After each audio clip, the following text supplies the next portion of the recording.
नमस्कार जय जगन्नाथ। तो मुझे इतने खुशी काहे केली चलो लेकिन एक सेकंड तो सकाळ सकाळ मु उठी फ्रेश होई बाहेर पडली आपण माने गोड सुंदर देखा खेळ अभी मजा आएगा ना भिड़ो।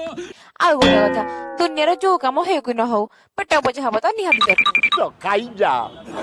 ମୁଁ ଆଉ ମୋ ସୁନ୍ଦରୀ ଆସିକି ପହଞ୍ଚି ଯାଇଥିଲୁ ମୋ ଖୁସିର ସ୍ଥାନରେ। ଏଇଟା ହଉଛି ନୟାଗଡର ବଲାଙ୍ଗୀ ପାର୍କ। ଚାଲନ୍ତୁ ବୁଲିବା। କ୍ୟାମେରାକୁ ଦେଖି ମୋ ବେବିଙ୍କ ରିଆକ୍ସନ ଦେଖନ୍ତୁ। ଦେଖିଲେ ତ କେମିତି ମାଙ୍କଡ ଭଳିଆ ହଉଛନ୍ତି। ୱାଓ ପାହାଡକୁ ବାଦଲ ଗୁଡା ପୁରା ଟଚ୍ କରି ଯାଉଛି ପୁରା ଲାଜବାବ ଦେଖାଯାଉଛି। ମୋ ଇଚ୍ଛା ହଉଛି ବାଦଲ ଉପରେ ଯାଇକି ଡ୍ୟାନ୍ସ କରିବା ପାଇଁ। ହେଲେ ମୁଁ କଣ ପରି ଯେ ଉଡି ଉଡି ଯାଇକି ଡ୍ୟାନ୍ସ କରିବି। ଛାଡ